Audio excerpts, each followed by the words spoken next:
ఆ విగ్రహం ఇప్పుడు ప్రతిరూపం అయ్యింది. మీ ఆభరణాలు తీసేసినాం, మీ రాజరికం తీసేసినాం, మీ దర్పం తీసేసినాం. కేవలం సామాన్య మహిళ ఒక తల్లిని ఈరోజు అక్కడ ప్రతిష్ఠించుకున్నాం. మీరు దాన్ని టచ్ చేసే అవకాశం కూడా తెలంగాణ ప్రజలు మీకు మళ్ళొకసారి ఇయ్యరు. మీరు అధికారంలోకి వస్తే కదా ఆలోచన చేసేది. నిన్న జరిగిన ఘటనల తర్వాత ఇంకా మీరు అధికారంలోకి వస్తారని భ్రమపడుతుంటే అది మీ అజ్ఞానం.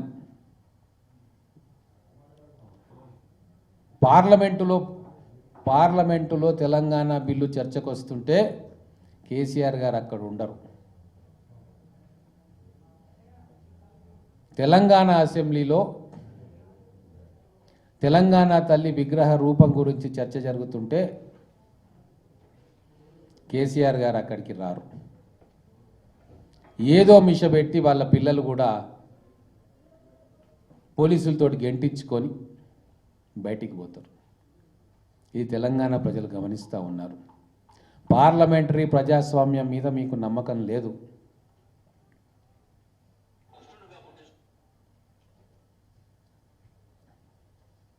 డెమోక్రటిక్ స్పిరిట్ అనేది మీ నరనరాల్లో లేదు. ఆధిపత్యం, అహంకారం, రాజరికం, ఫ్యూడల్ భావజాలం ఇవన్నీ కూడా స్పష్టంగా నిన్న తెలంగాణ ప్రజలకు అర్థమైపోయింది. భవిష్యత్తులో ఎవరు కూడా దళిత బహుజనులు కోరుకుంటున్న ఈ తెలంగాణ విగ్రహం వేలెత్తి కూడా చూపకుండా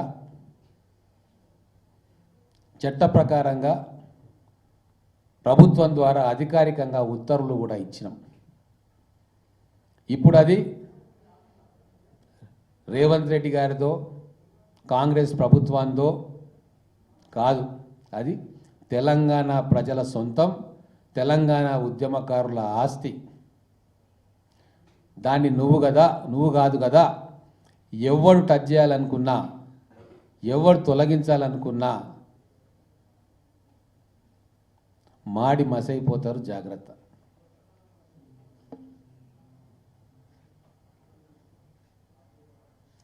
ఇంకొకటి మాట మాట్లాడుతున్నారు కవిత గారు చాలా విచిత్రంగా.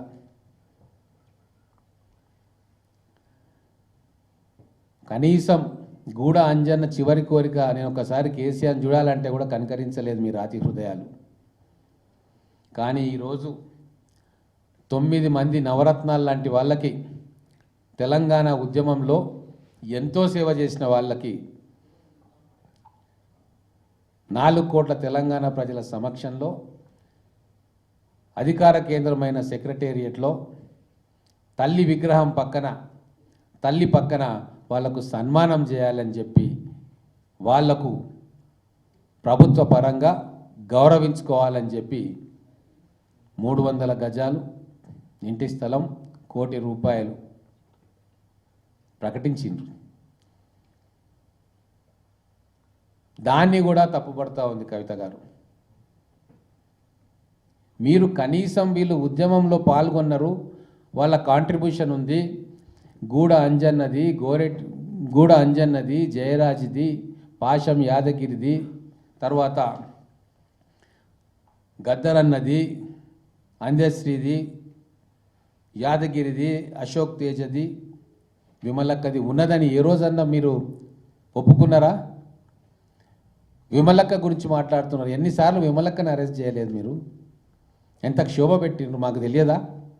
విమలక్కతోటి మేము గ్రామాలు తిరిగినాం, ఉద్యమంలో పాలు పంచుకున్నాం, ఎన్నో కార్యక్రమాలు, ఎన్నో పోరాటాలు కలిసి చేసినాం. ఆ కుటుంబాన్ని ఎంత రచ్చకీడ్చిండ్రు, ఎంత ఇబ్బంది పెట్టిండ్రు, ఆమె ఎన్ని ఇబ్బందులు పడ్డది. ఇంటి నుంచి బయటకు తీసుకొస్తే అశోక్ నగర్లో వారు తలదాచుకున్నారు. ఇవన్నీ కూడా మేము కల్లారా చూసినాం కదా, చరిత్ర కదా. అవేవి తెలియనట్టు, అన్నీ మర్చిపోయినట్టు ఇప్పుడు వాళ్ళకెందుకు ఇయ్యలే, వీళ్ళకెందుకు ఇయ్యలే, మహిళలకు ఎందుకు ఇయ్యలే అని చెప్తావా కవితమ్మ? నీ అధికారానికి అడ్డొస్తుందని చెప్పి 5 సంవత్సరాలు మహిళా మంత్రిని కూడా నియమించనివ్వలేదు కదా నువ్వు. నీకు ఇప్పుడు మహిళలు గుర్తొస్తున్నారా? నిన్న వాస్తవంగా విమలక్క గారికి ఇద్దామని ప్రపోజల్ వెళ్ళింది, ప్రభుత్వం నుంచి ప్రపోజల్ వెళ్ళింది. కానీ వామపక్ష భావాలతో ఉన్న వాళ్ళు, ప్రజల కోసం జీవితాన్ని అర్పించడానికి సిద్ధమైన వాళ్ళు, ఎన్నో ప్రజా పోరాటాల్లో, ప్రత్యక్ష పోరాటాల్లో పాల్గొన్న వాళ్ళు ప్రభుత్వం నుంచి ఇటువంటివి తీసుకోవద్దు అని చెప్పి వాళ్ళు సున్నితంగా తిరస్కరించారు. అది వాళ్ళ గొప్పతనం. కానీ మీరేం చేసిండ్రు ఈ 10 సంవత్సరాల్లో? ఏ ఒక్కరినైనా పిలిచి ఆదరించిండ్రా? గౌరవించిండ్రా? ఈరోజు మా మంత్రివర్గంలో 2 మహిళలు, ఒక బీసీ మహిళ, ఒక గిరిజన మహిళ, వాళ్ళ పూర్తి స్వతంత్రత ఇచ్చి వాళ్ళకు మంచి పోర్ట్ఫోలియో ఇచ్చి గౌరవించుకుంటా ఉన్నాం.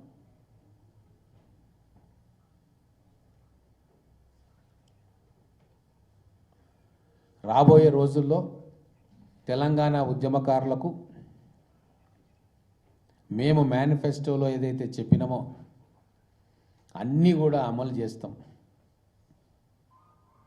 ఒక్కొక్కటి ఉద్యమకారులను ఆకాశమంత ఎత్తులో చూపించాలన్న తాపత్రయమే కాంగ్రెస్ ప్రభుత్వానికి తప్ప మీ కుటుంబంలాగా, కేసీఆర్ లాగా మేము మా కుటుంబమే ఉద్యమకారులు, మిగతాళ్ళంతా మా ఫాలోవర్స్ అన్న రీతిలో కాంగ్రెస్ ప్రభుత్వం కానీ కాంగ్రెస్ పార్టీ కానీ ఏ రోజు కూడా పనిచేయదు. అటువంటి ఆలోచన లేదు. ఇంకొక విషయం గుర్తించాలా, గోరేటి వెంకన్న ఎవరిప్పుడు? బీఆర్ఎస్ పార్టీ తరఫున ఎమ్మెల్సీ కదా, టర్మ్ ఇంకా ఉంది కదా. ఆ రాజకీయాలన్నీ పక్కన పెట్టి వారిని ఒక కవిలాగా, కళాకారులాగా మేము గౌరవించినాం కదా, వారికి కూడా సమున్నతమైన స్థానాన్ని కల్పించినాం కదా. పాషం యాదగిరి గారు తెలంగాణ ఉద్యమంలో కేసీఆర్ గారు రాకంటే ముందే తెలంగాణ కావాలని చెప్పి ఐక్య కార్యాచరణ సమితి అని పెట్టి భావజాల వ్యాప్తికి ఆ రోజు పాషం యాదగిరి గారు, ప్రొఫెసర్ కేశవరావు జాదవ్ గారు, ఇంకా అనేక మంది యువకులు, ఆ రోజు బెల్లయ్య నాయక్ గారు, దయాకర్ గారు, వీళ్ళంతా ఆ రోజు ఐక్య కార్యాచరణ సమితిలో సబ్బండ కులాలు కలిసి ఆ ప్లాట్ఫామ్ను పెట్టి మొత్తం తెలంగాణలో భావవ్యాప్తి చేసింది కదా. పాషం యాదగిరి గారు ఏ ప్రభుత్వం వచ్చినా కూడా విమర్శ చేస్తారు కదా. ఈరోజు కాంగ్రెస్ ప్రభుత్వాన్ని కూడా కొన్ని అంశాల్లో స్వేచ్ఛగా వారు విమర్శ చేస్తూ ఉన్నారు కదా, ఘాటుగా విమర్శ చేస్తూ ఉన్నారు కదా. అంటే రాజకీయ విమర్శలకు, వ్యక్తికిచ్చే గౌరవానికి మా ప్రభుత్వంలో సంబంధం లేదు. విమర్శలు ఉంటాయి, ప్రజాస్వామ్య స్ఫూర్తితోటి అవన్నీ కూడా స్పోర్టివ్గా స్వీకరిస్తాం.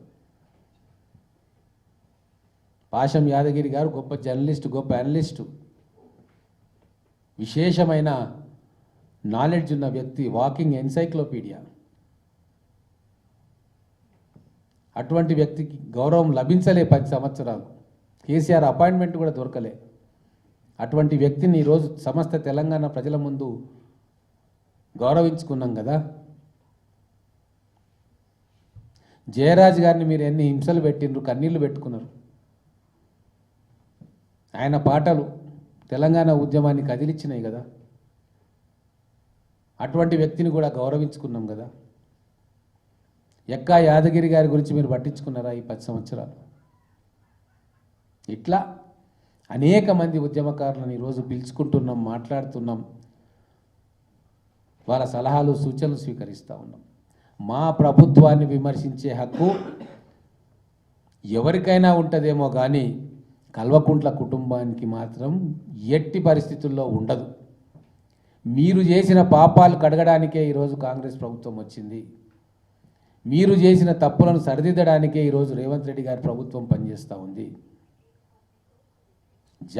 రాష్ట్ర గీతాన్ని మీరు ఆమోదింపజేయలే అందశ్రీ గారి మీద కోపంతో. మేము దాన్ని శాసనసభలో చర్చ పెట్టి ఆమోదింపజేసి అద్భుతమైన బాణీతోటి ఈరోజు ప్రజల్లో ఆ రోజు విడుదల చేస్తే ఈరోజు చాలా గ్రామాలలో పాఠశాలల్లో ఈ గీతాన్ని వాడుకుంటా ఉన్నారు. ప్రతి గవర్నమెంట్ ఫంక్షన్లో అది లేనిదే ఆ గవర్నమెంట్ ఫంక్షన్ మొదలు కాదు.